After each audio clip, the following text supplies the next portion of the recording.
Al-Fatihah. Bismillahirrahmanirrahim. Alhamdulillah rabbil alamin. Ar-Rahmanir-Rahim. Maliki yaumiddin.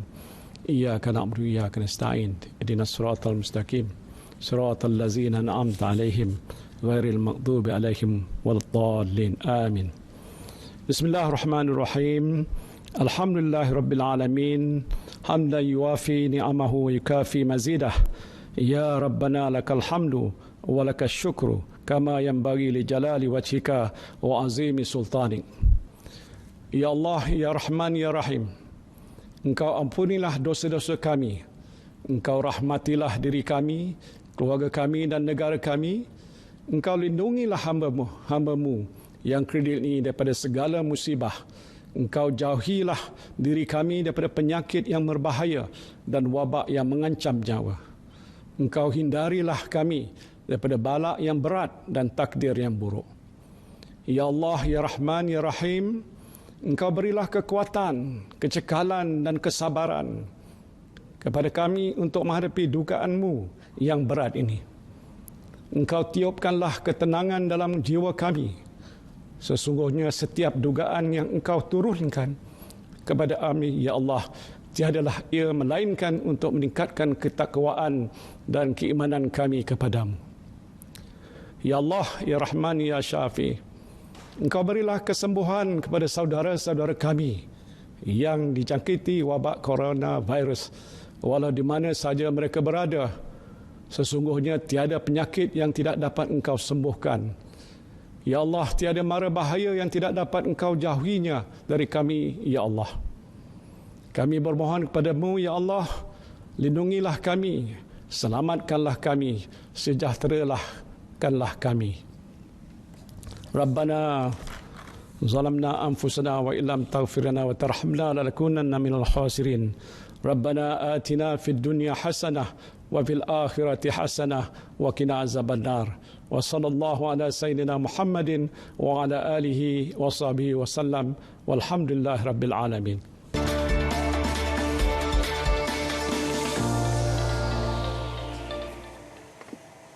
Baik, salam Ramadan khas untuk anda di Bicara Inspirasi. Seperti biasa, hari Selasa jam 9 malam bersama dengan saya, Cik Zulkifli. Selama 1 jam ini, kami nak ucapkan semoga anda terus tabah berada di rumah dan kurangkan pergerakan kalau tiada hal-hal yang mustahak. Jadi lebih baik berada di rumah kerana rumah itu adalah selamat sekali dan paling tempat terbaik dan tempat paling selamat sekali untuk jangka waktu sekarang ini. Bermula 18 Mac, kita sedia maklum lebih kurang dalam keterpaksaan dan sekarang kita dah pun biasa duduk di rumah. Jadi kepada keluarga yang sebelum ini terpisah jauh, mungkin juga ini adalah peluang mereka telah pun kembali ke rumah masing-masing yang mana sebelum ini telah pun merentas negeri semalam ataupun pada 10 hari bulan Ahad hari itu adalah hari yang terakhir untuk mereka merentas negeri. Jadi kita ucapkan semoga rebut peluang ini bersama-sama sepanjang bulan Ramadan ini. Jadi apa yang berada di rumah jangan sekali-sekali bergaduh dan kalau boleh kurangkanlah perkara-perkara negatif, sebarkan berita palsu, itu semua kita tak nak. Dan yang paling penting sekali, lakukan aktiviti-aktiviti yang positif bersama dengan keluarga anda. Okey, dan malam ni sebenarnya 12 hari bulan Mei ni banyak sebenarnya sambutan-sambutan yang diadakan. Kalau 5 Mei hari itu kita ada hari bidan. Okey, jadi pada bulan ini juga hari ibu, 10 hari bulan hari itu, dan hari ini kena ucapkan selamat hari jururawat sedunia iaitu pada 12 Mei yang disambut pada tahun ini, iaitu kita boleh katakan jururawat ini adalah jantung kepada Kementerian Kesihatan Malaysia sendiri. Tanpa mereka, jadi banyak yang tak dapat dilakukan secara menyeluruh dan sempurna.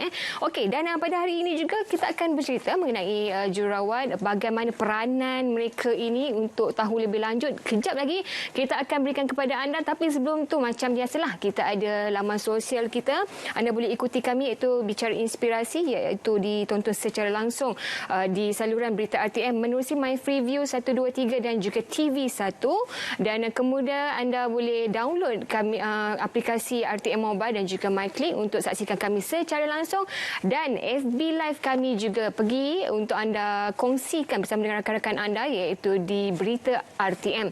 Kalau untuk FB kita, anda boleh follow ataupun ikuti kami fanpage 5 Bicara dan juga IG kami Bicara Inspirasi. Yang panjang kan, tapi tak apa, yang paling penting sekali, ambil yang penting-penting tu dan share live FB kami. Okey, dan kita ada kisah inspirasi. Lepas ni kita akan bersama dengan dua tetamu saya untuk sempena hari jururawat ni. Tapi sebelum itu, kita nak saksikan dua kisah inspirasi ini mengenai seorang kanak-kanak yang berusia 9 tahun membuat PPE dan juga seorang insan istimewa melakukan ataupun membuat satu seni yang ditujukan khas untuk frontliner. Jadi saksikan apakah kisah inspirasi kita minggu ni.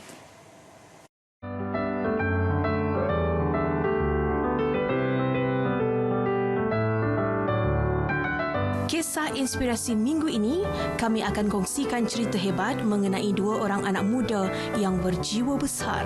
Sedang dunia diduga dengan belenggu virus COVID-19, seorang kanak-kanak perempuan yang hanya baru berusia 9 tahun menarik perhatian seluruh masyarakat Malaysia mengenai kegigihannya menyiapkan peralatan perlindungan diri PPE untuk kegunaan petugas kesihatan Barisan Hadapan Negara. Nur Afia Kristina diibaratkan sebagai sebutir permata dan mempunyai bakat besar dalam bidang jahitan. Walaupun baru berusia 9 tahun, namun keprihatinannya terhadap keperluan mendesak Barisan Hadapan membuatkan beliau rasa bertanggungjawab untuk menyumbangkan baktinya kepada negara. Sungguh mengagumkan. Lebih menarik, bukan hanya beliau sahaja yang menjahit, malah kedua orang tuanya serta dua adiknya berusia 4 dan 2 tahun turut terbabit menjahit PPE ini. Teruskan usaha murni anda. Kisah kedua pula mengenai seorang remaja perempuan autisma, Wan Jamila Wan Syaiful Bahri, yang telah mengharumkan nama negara dengan menjuarai pertandingan melukis yang dianjurkan oleh Art Dialogo Asia. Lukisannya bertemakan A Salute to All Frontliners Around the World. Art Jamila menggunakan cat akrilik pada bahagian kanvas bagi menghasilkan karya bertajuk Our Hero Series 1 yang memberikan gambaran bagaimana Barisan Hadapan bekerja tanpa lelah sepanjang masa untuk membantu memerangi wabak COVID-19. Karya seni yang berjaya dalam peraduan membuat poster ini akan dipamerkan secara digital dan diterbitkan di laman Facebook Art Dialogo Asia dan The Children Are Painting the World Social Fund sebagai sebahagian daripada kempen Hailing the World Together yang dilancarkan beberapa hari yang lalu. Tahniah diucapkan kepada dua orang permata negara ini. Semoga mereka akan terus menjadi ikon kepada anak muda di Malaysia agar dapat menyumbang sesuatu kepada Malaysia.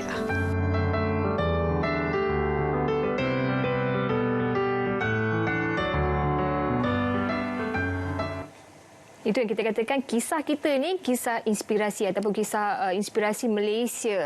Dan pastinya kepada anda yang berada di luar sana, sebenarnya PKP tak tahu nak buat apa, jadi jadikan aktiviti-aktiviti seperti yang mereka lakukan tadi boleh dijadikan sebagai contohlah untuk perkara-perkara yang perlu anda lakukan berada di rumah. Kalau masak tak jadi pun boleh juga. Itu kita boleh post di laman Facebook, masak apa tak jadi hari ni. Mungkin hari ni ada resipi-resipi yang tak jadi tapi boleh post. Mungkin tetamu kita, alamak, terfikir mesti ada pernah buat juga sekali. Okey, dan pada hari ini kita nak bercerita mengenai frontliner kita, Barisan Hadapan kita, iaitu Barisan Hadapan adalah satu perjuangan. Barisan Hadapan satu perjuangan. Jadi kita bawakan kepada anda dua orang tetamu kita pada malam ini di studio kita. Dua era yang berbeza. Kalau orang dulu-dulu panggil misi, daripada jauh kita panggil misi lah, tapi ketika ini inilah dia dua wanita hebat yang kita bawakan wakil lah kan untuk jururawat, dan kita ucapkan selamat datang kepada kedua-dua tetamu kita pada hari ini. Selamat Hari Jururawat. Terima kasih. Okey, dan kita ucapkan selamat datang kepada Puan Hajah Tambal Ngadiran alias Tomblo, iaitu pengarah bahagian kejururawatan Kementerian Kesihatan Malaysia. Puan Hajah, apa khabar? Sihat? Alhamdulillah sihat. Hari ini bekerja ke Angkasa Puri ni?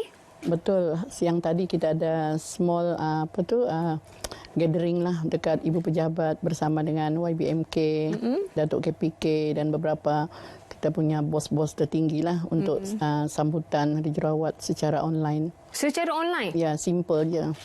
Menarik tu. Hari jadi nanti boleh buat secara online juga. Okey, dan di sebelah sana kita perkenalkan kepada anda Puan lah. Ya, Puan Siti Nur Amira Wahab, iaitu jururawat pusat kuarantin berisiko rendah MyApps. Jadi kita ucapkan selamat datang dan selamat Hari Jururawat Amira. Terima kasih. Panggil Amira. Amira ibu juga ke? Ya, betul. Dua-dua kita ucapkan selamat Hari Ibu jugalah 10 Mei yang lalu juga. Okey. Jadi dah dapat sambutan secara online juga ke berada di rumah? Ya, Hari betul. Ibu.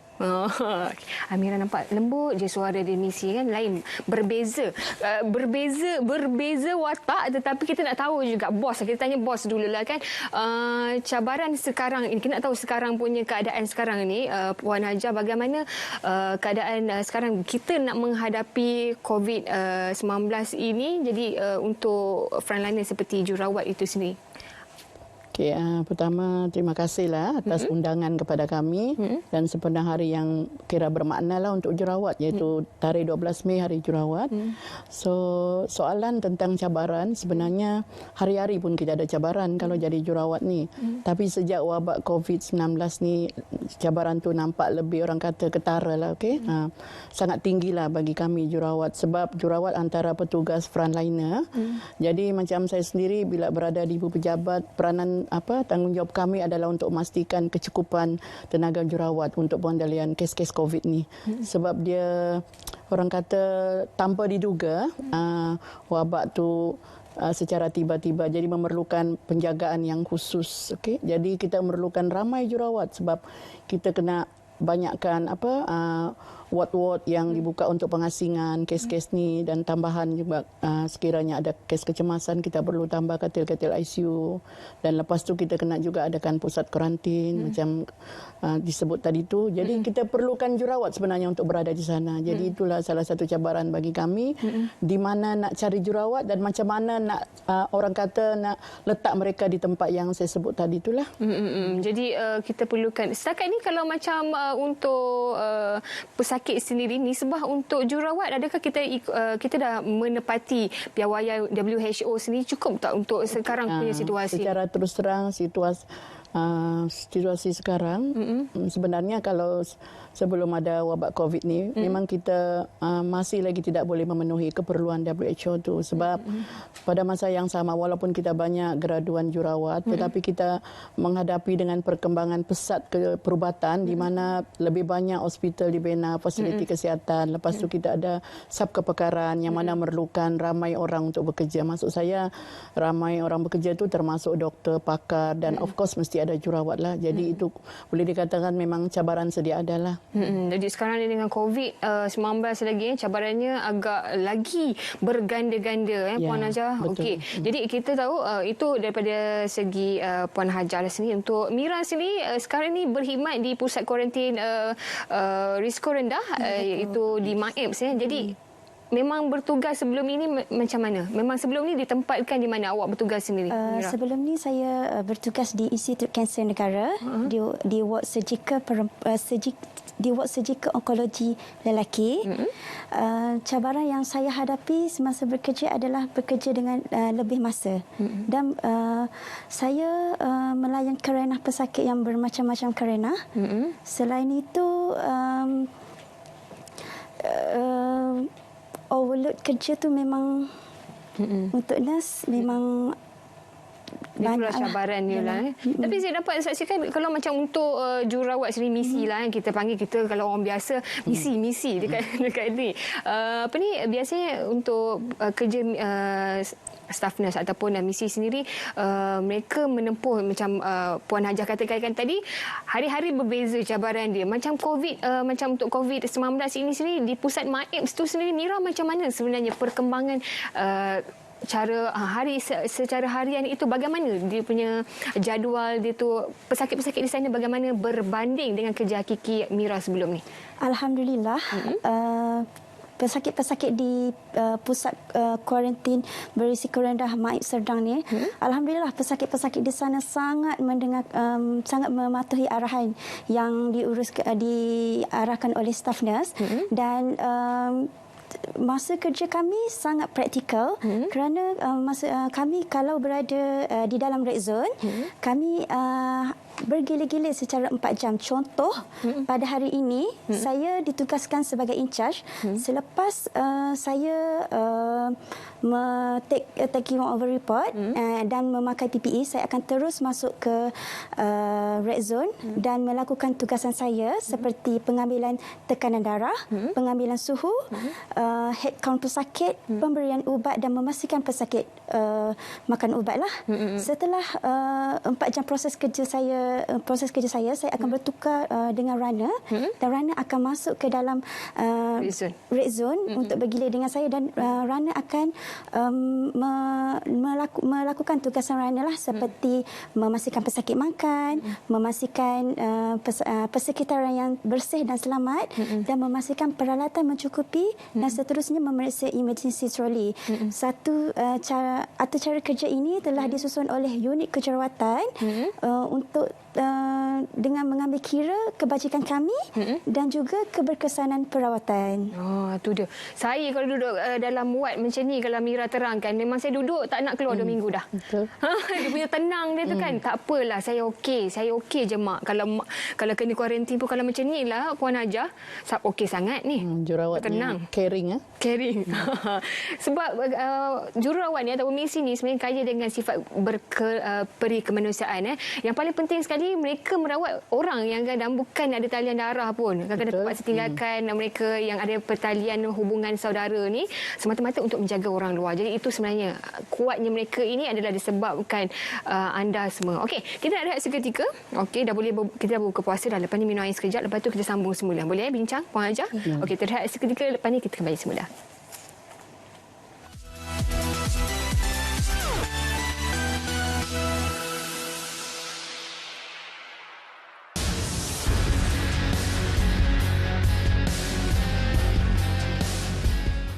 Semua majikan dikandaki mematuhi garis panduan mengenai pengendalian isu berhubung penularan COVID-19 di tempat kerja, khususnya yang membabitkan perintah kuarantin, cuti sakit dan pemberhentian pekerja.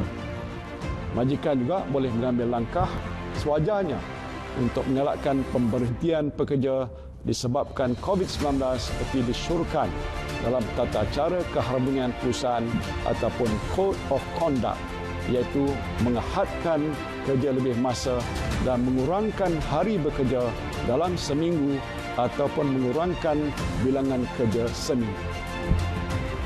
Besarlah harapan saya agar semua warga pekerja dan majikan dapat terus mendokong dan menjiwai cara kerja baru ataupun norma baru pekerjaan dalam keadaan kita sedang menangani wabak COVID-19.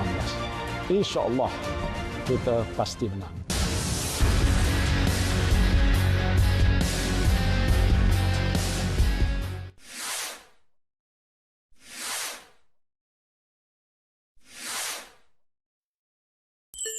Marilah bersama TV1 menjalani Ramadan kali ini dengan penuh kesabaran. Itulah sebab kenapa Abang Riz kata dalam Ramadan ini adalah satu perjuangan. Nak tanya, betul ke kalau Projek Ramadan setiap Ahad 12.30 tengah hari. kata-kata warkah itu senanglah hati Nabi Muhammad dan Siti Khadijah.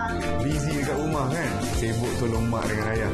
Lepas tu kita hidupkan api kecil. Tapi kena kecil je tau. Ramadan, satu perjuangan bersama TV1. Marilah bersama TV1 menjalani Ramadan kali ini dengan penuh kesabaran demi mengatasi cabaran kepada perubahan. Panggung RTM khas Hari Guru. Amy akan jadi Cikgu Tarika. Turut menyemarakkan semangat Ramadan, TV1 akan menyajikan movie komedi khas Sempena Hari Guru dalam Cikgu Amy, Sabtu 16 Mei, 10 malam. Dia tu guru besar je. Dan kita ni pensyarah. Lagi jatuh standard kita ambil cuti sebab adik.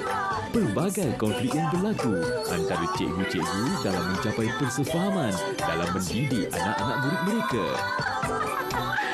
Oh, kalau macam tu senang-senanglah. Saya kata saya malas nak mengajar kat kelas saya ni sebab kucing saya lapar. Cikgu Amy, Sabtu 16 Mei, 10 malam. Ramadan Satu Perjuangan bersama TV1.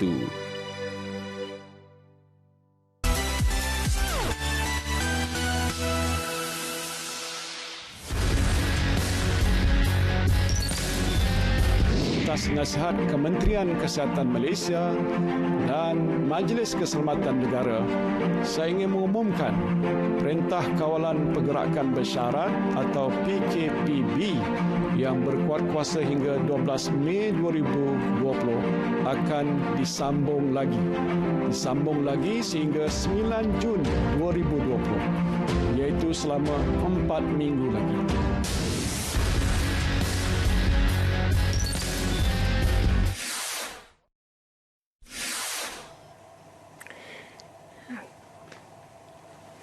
Jadi kita kena terima secara terbuka walaupun ini adalah kali pertama yang kita patut terima tak dapat beraya. Misi biasa memang tak dapat beraya lah. Dah biasa kan? Dah biasa. Jadi emosi okey. Jadi kali ini kita pukul rata semua orang tak dapat balik raya. Okey. Jadi anda kalau rasa macam terganggu dengan lagu raya, elakkan lagu raya. Kalau boleh tukarlah lagu-lagu yang lain. Dan Dendang Perantau juga antara lagu yang sering dimainkan. Ada dekat pusat Maif ada buka lagu raya ke? Untuk tenangkan. Tak ada ada. Okey, kita nak tanya Hajah sendiri untuk tema kita tahun ni macam sambutan hari jururawat ini, tahun ini A Voice to Lead, Nursing the World to Help. Yeah.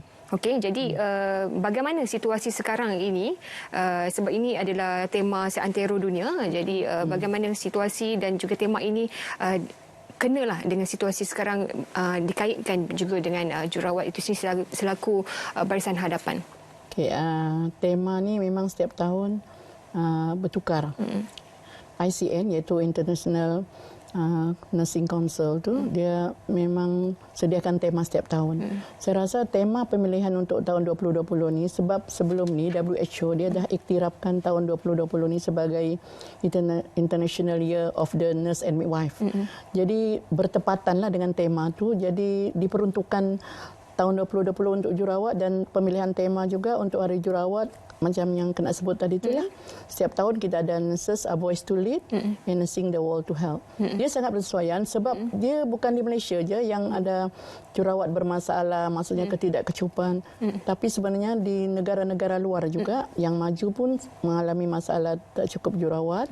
Jadi tambahan lagi dengan suasana sekarang, dia amat bertepatan lah. Maksud saya, bila ada cabaran macam ni, cabaran ni bukan di tempat kita aja, bukan di Malaysia, bukan di Asia, tetapi seantero dunia tadi nak sebut tu. Jadi maknanya masa tu kita memerlukan peranan jururawat untuk berada sama dalam orang kata perjuangan kan, perjuangan di mana musuh yang kita tak boleh nampak lah dengan mata kasar. Jadi jururawat ni memang macam sudah biasalah dengan suasana yang begini, berhadapan dengan pesakit, berhadapan dengan masalah jangkitan. Jadi pemilihan topik ni sangat sesuai, sangat-sangat sesuai dan apa orang kata memang wajarlah. Dan tema ni selain tu kita patut iktiraflah yang jururawat ni sebenarnya jasa dan sumbangan mereka ni banyak, apalagi bila masa wabak COVID ataupun kalau sebelumnya kita ada kejadian bencana ke apa semua, jururawat memang banyak orang kata memainkan peranan. Walaupun sebenarnya jururawat bekerja dengan pasukan lain dalam kesihatan seperti doktor, pakar apa semua kan, tapi memang kejururawatan ni lebih banyak sebab kita bekerja 24 jam. Okay? Dan kita yang orang kata sepenuh masa berada dengan pesakit, kita tukar sip masih juga jururawat kan. Doktor mungkin datang comes and go kan, ataupun profession lain, tapi jururawat dia memang berada 24 jam lah dekat sana. Dia memantau apa-apa. Doktor kalau apa-apa pun tanya jururawat kan. Ya, betul. Betul. Sebab setiap perkembangan pesakit tu jururawat lah yang tahu, dan daripada analisa pemerhatian jururawat tu kita beri maklumat kepada doktor dan doktor boleh merancang penjagaan seterusnya. Dan jururawat pula akan memantau terus apa perkembangan. Maksudnya sama ada selepas rawatan baru diberi atau selepas sesuatu ubatan diberi ada tak tanda-tanda perubahan, perkembangan atau keadaan masih sama. Jadi itu semua banyak bergantung dengan pemerhatian jururawat lah. Itu dia. Sebab tu kadang-kadang ada orang cakap, nurse ni garangnya. Dia bukan garang masalahnya. Dia bukan garang. Itu sebenarnya tegas. Bila kita satu tugas itu diberikan kepada kita, itu menjadi tanggungjawab kita untuk tentukan anda untuk apa action ataupun tindakan seterusnya yang akan diambil kan. Okey, untuk hari ini je kita nampak tadi kalau dapat saksikan di kaca TV anda pakaian PPE tu. Untuk Mira sendiri memang hari-hari pakai PPE ke macam mana Mira dekat pusat MAEPS sana? Ya, betul. Di pusat kuarantin di MAEPS, hari-hari kami akan memakai PPE untuk masuk ke red zone lah. Okey, cabaran dalam memakai PPE ni, semasa menyarungkan PPE, perasaan tu takut dan bimbang. Jika terdapat malfungsi pada PPE itu, risiko untuk kami mendapat cakitan tu sangat tinggi. Jadi dia ada peraturan je lah untuk pakai, bukan boleh sarung macam tu je kan. Jadi berapa lama sebenarnya kalau nak ambil nak memakai secara lengkap untuk PPE ni sendiri sebelum memulakan tugas? Sebelum memulakan tugas, untuk memakai PPE hanya mengambil masa 3 minit untuk memakai PPE lah. Di sini saya ada bawa sekali PPE set. Yang ni kita panggil Tyvek. Okey. Ini kita panggil Tyvek. Di bahagian hadapan Tyvek kita akan memakai apron. Okey, apron. Dia lain sebab kita dapat saksikan dekat gambar tu macam-macam PPE yang sekarang dah ada. Ini adalah satu-satunya. Di hadapan ni kita akan pakai apron. Apron ni jika terdapat percikan darah ke cecair ke, kita akan menukar. Jadi cecair ataupun darah tidak terkena terus di baju di Tyvek kita. Okey, di bahagian atas pula kita akan memakai hood cover. Ada hood cover pula. Hood cover untuk sarung lah. Dan di bahagian muka kita akan memakai mask dan face shield. Dan banyaknya Mira, hari-hari Mira nak pakai ni. Dan di tangan kita akan memakai double glove. Dan double Yes, double glove. Saya salah siang tadi saya cuba juga. Tapi saya tak tahu, saya ingatkan untuk satu tu untuk simpanan ke, rupanya kena pakai dua sekali. Yes, rasional untuk kita pakai dua glove adalah jika kita terkena darah pesakit ataupun cecair pesakit, kita boleh tukar glove. Jadi untuk untuk terkena cakitan kepada kita kuranglah. Risiko kurang. Okey, untuk bahagian kaki kita akan memakai shoes cover lah. Kaki pun ada. Yes. Shoes cover. Ajar dah pakai Ajar? Dah cuba dah? Kita ada demo lah dekat pejabat, tapi tak memakai lah. Pantau anak-anak buah Ajar. Okey, untuk saya share lah kat sini. Selepas 2 jam memakai PPE, memang berasa sangat panas, berpeluh dan lemas lah. Dan bukan itu saja, bila kita memakai PPE ni, kita akan merasa pergerakan kita sangat terhad kerana PPE ni saiz dia adalah standard. Untuk yang bertubuh kecil, memang pergerakan dia memang terbatas. Macam Mira lah. Macam Mira saya tengok, sebab Mira dia kecil. Ini antara cara pemakai PPE yang dilajukan lah. Pakai dalam masa 3 minit Wah, tu dia 3 minit pun kepayahan itu. Saya pernah cuba siang tadi serupa je, tapi memang dia mengambil masa sebab juga. Dia ada baju di dalam lagi tu yang menjadikan ketebalan dia. Jadi paling lama pun boleh pakai PPE ni biasanya 4 jam tu dah rasa 2 jam selepas pemakaian PPE itu memang berasa sangat dehydrate. Ya, rasa sangat panas, berpeluh dan lemas. Jadi macam bekerja di pusat kuarantin tu sendiri lah Mira, kita nak tanya juga sebab wakil lah juga untuk mereka yang bekerja di frontliner ini. Macam mana perasaan tu bila anda setiap hari kena keluar bekerja, kena berhadapan ialah musuh yang macam Hajar sebutkan tadi, musuh yang tak nampak itu pasti, dan kemudian kita kena berjumpa dengan pesakit-pesakit yang positif COVID-19 ini. Balik pula kita nak menghadap keluarga yang kita sayang, yang kita tinggalkan ni, dalam keadaan kita yang dah pun bekerja tempat yang terdedah ataupun di red zone itu sendiri. Macam mana? Sebagai seorang ibu, isteri dan sebagai seorang anak, untuk meninggalkan mereka, perasaan saya memang bercampur bau. Perasaan sedih, takut dan bimbang untuk meninggalkan mereka. Jika 2 bulan yang lepas saya jumpa anak saya, itu adalah kali terakhir. Yes, 2 bulan lepas saya jumpa anak saya. Alhamdulillah, ibu bapa saya yang menjaga anak saya sekarang ni. Tapi perasaan tu saya tolak ke tepi. Saya sentiasa berfikiran positif. Saya berfikir positif kerana Alhamdulillah saya mendapat peluang ini untuk merawat pesakit-pesakit COVID dan berkhidmat kepada seluruh masyarakat. 2 bulan Puan kita sebab mereka kena melalui proses kuarantin lagi, jadi tempoh masa tu yang menjadikan dia satu masa yang panjang lah untuk mereka untuk tidak berjumpa dengan ahli keluarga. Sebab tu jurawat ni dia perlu ada, orang kata, satu mental yang ada tinggi. blocking. Kan? Untuk jadi seorang jurawat tak mudah juga. Dia kena kalau macam Hajar sendiri banyak kali tak menangis saja. Kalau ni misi ataupun staff nurse zaman sekarang ni, untuk sekarang ni macam zaman Hajar dulu.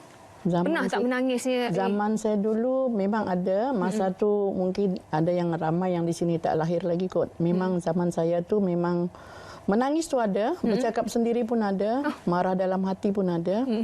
Sebab pengalaman saya masa bekerja di ward bayi yang pramatang, saya kena buat set drip tu kan. Jadi baby tu walaupun kecil, tak cukup bulan, tapi dia aktif. Bila kita buat malam, masa masuk kerja, lepas tu dekat berapa jam dekat pagi tu kita buat round ataupun masa nak bagi ubat, tengok benda tu dah bengkak, dah terlepas. Jadi sanalah kita akan kata stres sebab nak buat yang baru tu. Dan lepas tu dalam fikiran ingat lagi kerja lain lagi tak lengkap, banyak lagi benda nak buat. Jadi adalah menangislah, tapi tangisan dalam hati. Saya rasa semua jurawat pun yang pernah menangis. Dan kata jurawat Hajar, semua orang pernah menangis masa pertama kali kerja kan. Tapi bagi saya itu satu, orang kata, membuatkan kita lagi matang lah. Betul. Sebenarnya. Sebab tu Hajar kini berada di kedudukan ataupun posisi sekarang ni. Terima kasih. Okey Hajar, kita nak berehat seketika. Mira pun sama. Lepas ni kita akan kembali semula. Kita pun nak tahu juga perjalanan dan juga harapan bagaimana masyarakat nak tahu lagi lebih lanjut mengenai jurawat ini. Jadi kita rehat seketika. Lepas ni kita akan kembali semula dalam Bicara Inspirasi.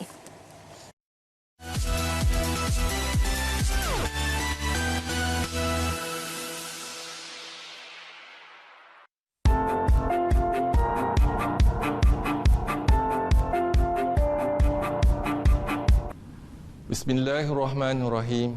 Assalamualaikum warahmatullahi taala wabarakatuh dan salam sejahtera. Kepada seluruh rakyat Malaysia, saya ingin mengajak agar rakyat mematuhi pelaksanaan arahan Perintah Kawalan Pergerakan Bersyarat, iaitu kelonggaran diberikan untuk membuka semula sektor ekonomi secara berhati-hati dan terkawal.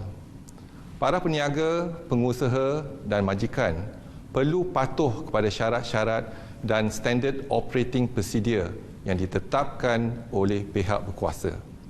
Kita perlu mengamalkan dan memudayakan kelaziman baru dalam kehidupan seharian, seperti penjarakan sosial, elakkan perhimpunan, pastikan sentiasa basuh tangan dengan air dan sabun, dan sangat digalakkan memakai topeng muka dan hidung di tempat awam. Kepatuhan sosial dan disiplin sosial adalah penting untuk kita memutuskan rantaian jangkitan COVID-19 dalam komuniti. Ini adalah tanggungjawab sosial dan kita jaga diri kita, keluarga kita dan komuniti kita.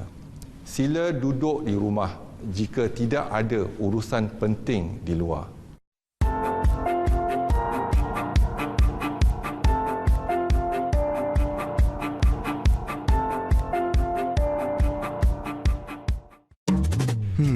Hai, saya Samad. Saya stres. Ini kawan saya, Ismail. Ismail juga ada kalanya stres jika berhadapan dengan kerja yang banyak. Mereka di rumah juga stres. Lumrah manusia, kita semua menghadapi stres. Stres yang keterlaluan menyebabkan keresahan dan kemurungan. Kita boleh menguruskan stres dengan bijak. Amalkan cara hidup sihat seperti bersenam setiap hari, makan secara sihat dan uruskan waktu dengan bijak. Kongsi perasaan dengan orang yang anda percayai. Let's talk Minda Sihat.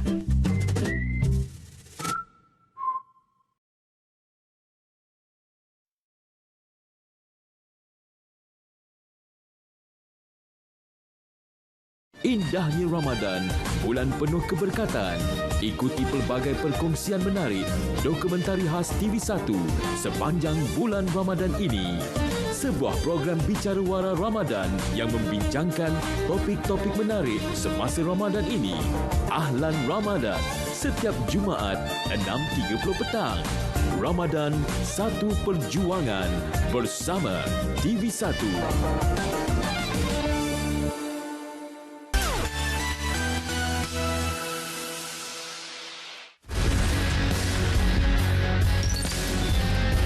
Dalam tempoh ini ada beberapa perayaan utama yang lazimnya akan melibatkan pergerakan orang ramai, iaitu Hari Raya Aidilfitri, Pesta Keamatan dan Hari Gawai. Jadi saya nak mengingatkan saudara-saudari tentang larangan pergerakan antara negeri yang masih berkuat kuasa dalam tempoh ini. Ini bermakna minta maaflah banyak-banyak dan saya mohon ampun demi untuk menjaga keselamatan dan kesihatan kita semua. Perjalanan balik kampung merentas sempadan negeri untuk tujuan berhari raya tidak dibenarkan.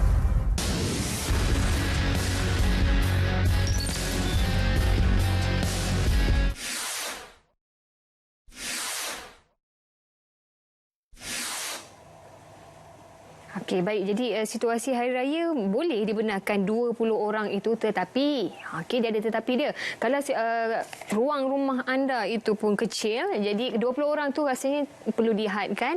Dan kalau boleh tanya dulu tuan rumah, ya, boleh ke tak beraya. Kalau ada setengah tuan rumah dia ada individu yang berisiko dalam rumah dan tidak terbuka hati pun nak membuka pintu untuk anda. Jadi jangan kecil hati, tidak bersalam itu juga jangan kecil hati juga, kerana ini adalah kalau kita makin jauh sebenarnya kita menyelamatkan lagi insan-insan yang lain. Kalau kita dekat, jadi yang orang kata dulu, yang jauh kita dekat-dekatkan. Sekarang ni kena semua jauh-jauh dulu. Tak apa, nanti semua dah okey, kita dekat-dekat balik. Okey. Dan untuk Hajah sini, kita nak tahulah untuk kes macam untuk COVID atau 19 ini sendiri, kalau di negara luar kebanyakannya atau staff nurse ataupun misi-misi ini ada yang dah give up dah rasa macam dah putus asa dengan tak cukup PPE-nya ataupun seperti di negara luar. Jadi macam untuk di Malaysia sini situasinya saya tengok agak berbeza. Makin lama makin kental, makin lama masing-masing makin berani dan dah tak hirau dengan emosi-emosi ni. Jadi macam mana kita nak tanya Mira dulu sebab dia beliau duduk dekat pusat kuarantin tu sini. Macam mana Mira? Emosi tu alhamdulillah, emosi tu saya tidak pernah berasa sedih ketika bertugas, kerana di PKRC MAIPS kami mempunyai seperti sebuah keluarga. Kami sentiasa support each other. Jika ada masalah, jika kami rasa burn out, kami akan berjumpa dengan unit psikososial untuk kami balik motivasi kami. So di PKRC MAIPS saya rasa memang environment dia tu sangat selesa dengan rakan-rakan sepasukan yang membantu, yang saling support, saling orang kata memberi nasihat. So saya rasa emosi untuk sedih tu kita tolak ke tepi. Kita enjoy je dalam bekerja. Okey. Ini situasi di COVID. Kalau untuk situasi sebelum ni macam Hajah tadi, dia katakan semasa tugasan pertama jaga tu round untuk ward pramatang, bayi pramatang itu memang dia punya pengalaman ni memang tak boleh lupa lah. Sepanjang panjang sampai sekarang. Saya rasa setiap kali kalau ada beri ucapan ataupun ni, itulah yang dikongsikan kepada anak-anak buah Hajah. Betul. Jadi untuk Mira ni mungkin ada satu pengalaman yang memang tak dapat lupa. Kalau boleh, alamak janganlah jadi macam tu lagi. Ada tak? So far, pengalaman yang tak jadi macam tu lagi, so far di PKRC MAIPS, so far tak ada lagi. Kerana di PKRC MAIPS, pesakit-pesakit sentiasa mendengar arahan dan kawan-kawan sentiasa saling bantu-membantu.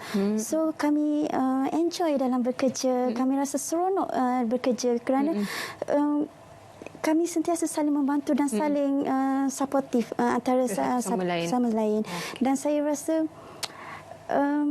sayang kalau untuk meninggalkan Mak Yus. Janganlah Hajar, kalau boleh cepatlah habislah ni semua Hajar. Okey, dan untuk Hajar sendiri untuk bidang kejururawatan ni, sebab Hajar sendiri bermula daripada bawah juga daripada bukan terus naik macam sekarang Hajar. Kita merangkak juga. Okey, jadi macam mana untuk Hajar sendiri lah pengalaman itu, kita tadi dah tahu dah cerita pasal pramatang itu sendiri, pengalaman yang menangis. Dengan kata kalau macam staff nurse ni dia ada sakit belakang dengan sakit kaki, kebiasaan yang dia alami, betul? Betul. Sebab pertama macam saya sebut tadi, kita bertugas ikut shift. Shift kita memang 7 jam dan malam 10 jam. Untuk orang kata kumulatif 24 jam. Jadi dalam masa kita bertugas, kalau yang saya sebut tadi itu pengalaman saya sendiri juga, saya banyak bertugas di ward kanak-kanak atau ward bayi. So di sana tu kita memang berdiri je. Bayangkanlah menghadapi karena kanak-kanak satu, walau ada ibu bapa yang menjaga, tetap ada masalah dari segi kerjasama mereka.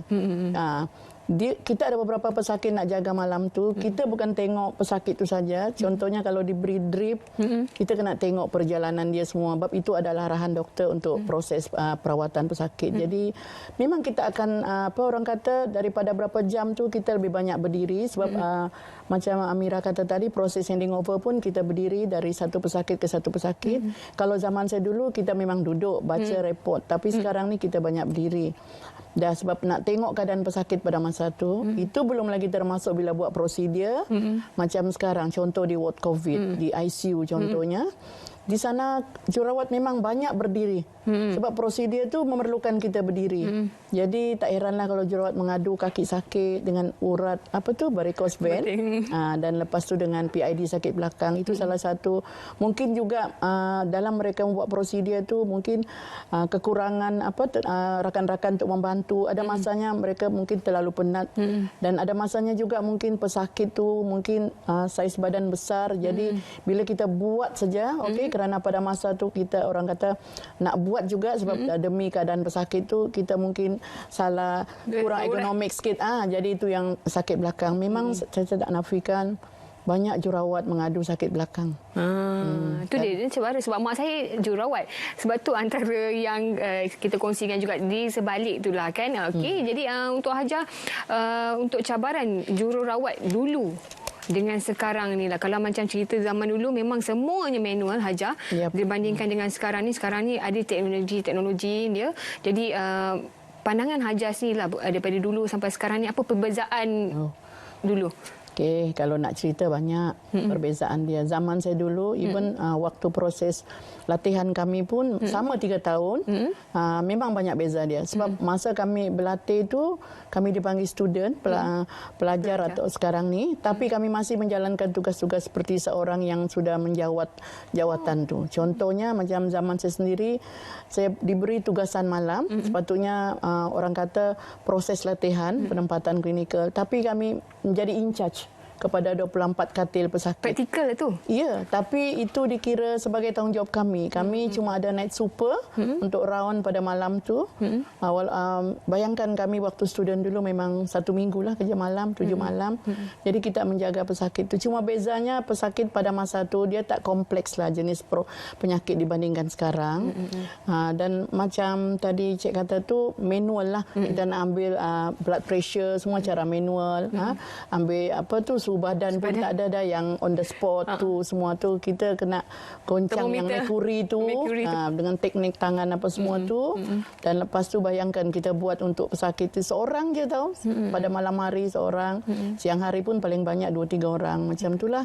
Dan zaman sekarang ni pula bezanya kita ada mesin atau monitor-monitor tu yang mana orang kata switch saja, high technology. Tapi itulah bezanya, kita dulu bila kita buat secara manual adalah sentuhan kepada pesakit, sentuhan yang orang kata memang sentuhan yang wajib dibuatlah, untuk periksa nadi di mana sebelum kita dapat tekanan darah. Zaman sekarang ni benda tu saja. Dan saya nampak perbezaan dia sekarang, macam pesakit sekarang dah macam automatik. Bila dia nampak jurawat bawa benda tu, dia pun sorongkan tangan dia.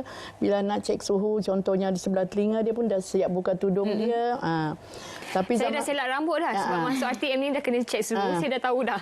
Itulah zaman kita dulu, kita memang tanya. Kalau nak ambil suhu tu, kita bagian mulut kita tanya dulu, baru lepas minum panas ke? Kalau nak ambil depan ketiak, kita tanya baru lepas mandi ke? Itulah beza-beza dulu. Zaman sekarang ni dia semua cepat. Cepat, high tech tapi non-touch dah lah.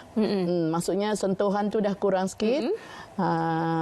Tapi seperti yang I think semua orang maklum, tugas jurawat ni seorang yang caring. Jadi sentuhan-sentuhan tu tetap ada lah. Maksudnya masih diperlukanlah human touch tu untuk dalam proses rawatan pesakit. Betul. Dan yang menjadikan kompleks sekarang ni ialah seorang pesakit tu dia ada banyak masalah. Dan kalau dulu kita hanya ada beberapa bidang kepakaran, tapi dalam seorang pesakit kita banyak masalah. Dan contoh dari from the head to the toes, beberapa pakar akan memain peranan dalam pesakit itu. Jadi sebab itulah orang kata sekarang jurawat sibuk. Macam Amira kata tadi, jurawat banyak beban tugas. Dalam satu masa mungkin beza 20 minit atau 30 minit, seorang pesakit akan didatangi beberapa orang pakar-pakar untuk review, untuk melihat semula perkembangan dan memberi arahan terbaru. Ya, kadang 4 berangkai, 3 rangkai itu yang membuatkan kita terpaksa cek ataupun monitor doktor ataupun guide doktor itu sendiri untuk rawatan. Sebab kita pun kalau boleh tak naklah rawatan tu tersilap. Contohnya ubat ke, bukan tersalah bagi, tapi contohnya tidak terbagi disebabkan dah tengok arahan tu terlampau banyak. Jadi banyak itulah saya kata tadi, jurawat ni dari segi orang kata mind tu mesti jiwa dia tu bila kental tu bukan tu saja, tapi critical thinking tu. Maksud saya pemikiran tu kena orang kata sentiasa alert. Maksudnya tahu yang benda-benda mana yang nak buat segera, untuk orang kata memperuntukkan masa mengikut keperluan pesakit itu sendiri. Sebab tu seorang jurawat tu perlu merancang. Perlu merancang mana yang perlu didahulukan. Sebab tu kalau saya nak komen tadi macam cerita Amira bila dia masuk red zone, dia dah rancang dah apa dia nak buat dengan pesakit. Dalam tempoh dia di dalam 4 jam tu semua dia buat. Kerja dia apa. Okey, bos kata okey, maksudnya semua okey Mira. Okey, dan kita nak rehat seketika Haja. Kita lepas ni kita akan kembali semula. Saya nak tanya pula macam Mira ni jurawat wanita, kita ada jurawat lelaki juga kan? Bagaimana mereka punya skop kerja dan sekarang ini punya perkembangan. Okey, kita rehat seketika, lepas ni kita akan kembali semula.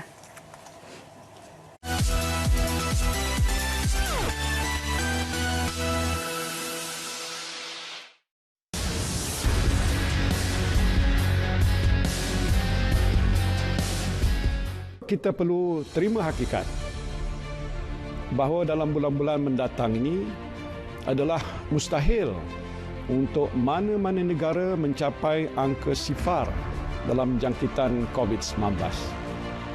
Yang perlu dilakukan ialah mempertingkatkan keupayaan khidmatan kesihatan awam untuk menghadapi sebarang kemungkinan. Jadi walaupun kita telah berjaya mengawal penularan COVID-19 ini, jangan kita alpa. Teruslah berwaspada. Amalkan tabiat penjarakan sosial. Sering membasuh tangan kita, memakai penutup hidung dan mulut ataupun face mask di kawasan awam, dan segera berjumpa doktor sekiranya bergejala.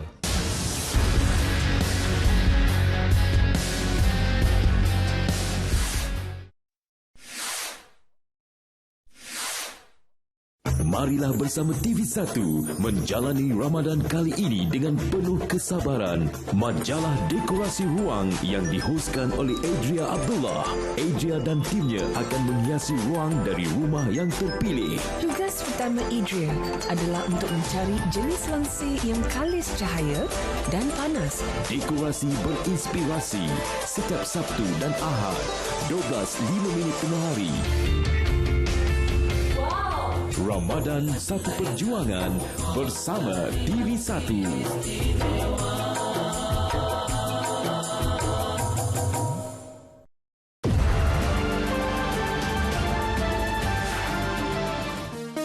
semua perkhidmatan pengangkutan awam akan kembali beroperasi seperti sebelum pelaksanaan PKP.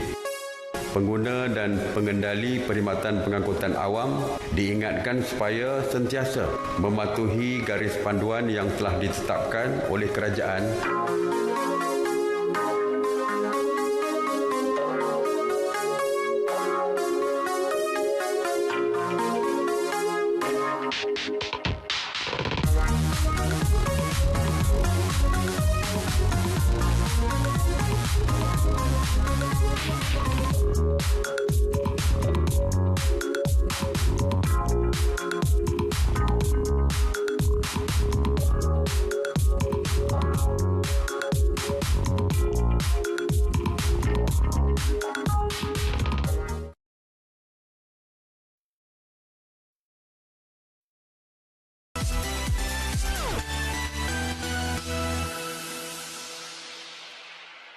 Okey, Hajar, kita dah tahu dan juga Mira yang mana pengarah kesihatan Malaysia juga telah pun mengumumkan bahawa di sini Malaysia telah pun berada di kedudukan yang keempat, iaitu senarai daripada 105 negara di mana rakyatnya sendiri, kita ni berpuas hati dengan apa yang dilakukan oleh kerajaan sepanjang MCO ataupun PKPB ini dan juga PKP ini. Ketua pengarah sini dah maklumkan kepada kita seluruh rakyat Malaysia, dan selaku mereka yang bertugas di bahagian hadapan juga untuk Hajar sendiri, bagaimana sebenarnya daripada awal itu sendiri peranan ialah perasaan dan juga penghargaan yang diucapkan itu diberikan kepada jururawat dan juga mereka yang bertugas untuk frontliner ni. Saya setuju dengan Datuk KPK sebut tu, yang mana sebenarnya bila kita memberi kerjasama kepada harahan PKP, sebenarnya dia banyak membantu. Sebab saya kata tadi, musuh kita ni musuh yang tak dilihat kan. Jadi bila kita mengurangkan pergerakan, sedikit sebanyak kita memutuskan rantaian COVID-19 tu. Tapi itulah dia memerlukan satu, mungkin permulaan tu orang susah nak adjust kan, nak adapt. Yang biasa aktif tiba-tiba lagi-lagi kalau dekat rumah, kawasan rumah kecil apa semua. Tapi sebenarnya dia perlu, orang kata, muhasabah dirilah. Benda tu kita kena, apa orang kata, merupakan satu pengorbanan. Mungkin itu juga cara kita untuk membantu kerajaan ataupun frontliner tadi tu. Sebab frontliner memang ada tugasan khas. Okay, dia cuba menjaga kita. Yang kita ni pun kena jaga kita sendiri. Jadi saya rasa tak ada masalah. Sebab sekarang kita dah PKP bersyarat. Dah sesi kedua untuk 4 minggu lagi kena extend. Saya rasa rakyat Malaysia rata-rata semua dah, orang kata, dah boleh terima. Dah biasa, normal, dah boleh adapt dengan situation kan.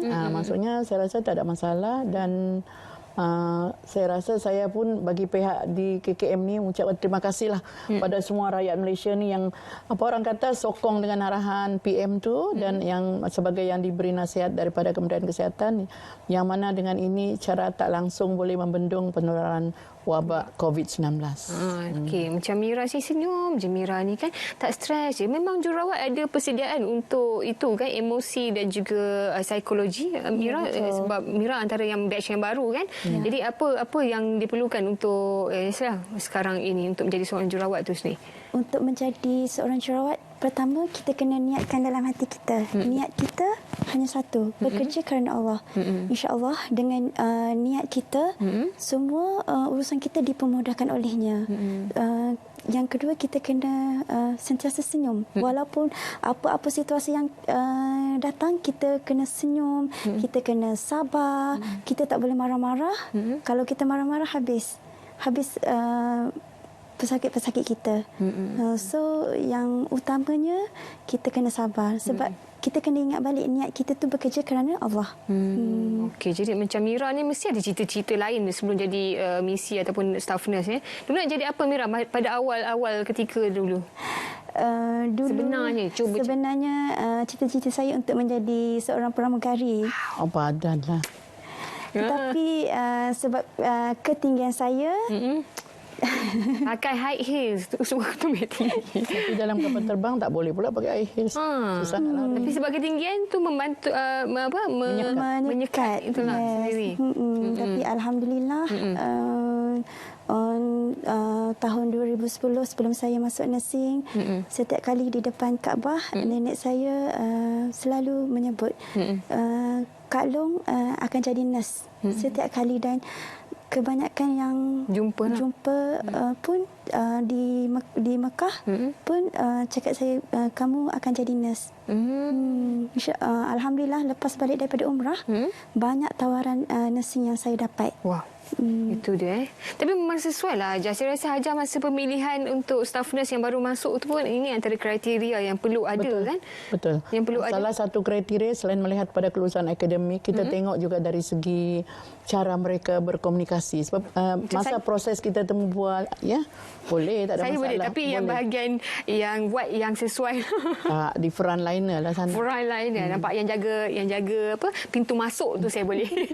Sebab pertama jerawat macam saya nak tambahlah daripada Amira.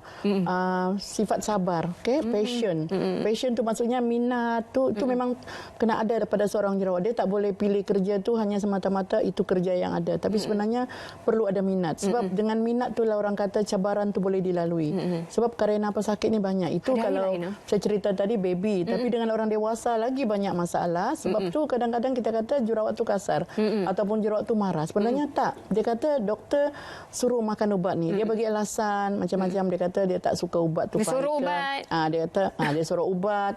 Dia kata ubat ni buat macam ni. Tapi sebenarnya bila jerawat tu, itulah yang pentingnya jerawat tu perlu ada knowledge. Dia kena maklumkan, kena jelaskan kenapa ubat tu kesan dia. Contoh ada ubat yang boleh membuat kita kerap pergi buang air kecil. Jadi kita nak maklumkan, kita beritahu cik puan ubat ni selepas makan nanti lepas berapa jam ada kesan pergi ke tanda semua. Jadi ini adalah satu kesan sampingan. Jadi pesakit bersedia.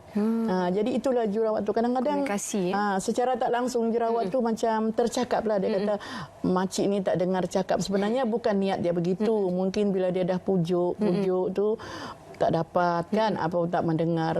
Apa orang kata pesakit ni bila dia dalam mungkin kita pun akan merasa reaksi seperti itu bila kita sakit mungkin sama juga perasaan tu macam itulah. Mungkin dia minta perhatian kan daripada sunyi lah pula kan minta perhatian daripada mungkin saudara mara anak. Jadi mungkin dia tujukan pada jurawat lah.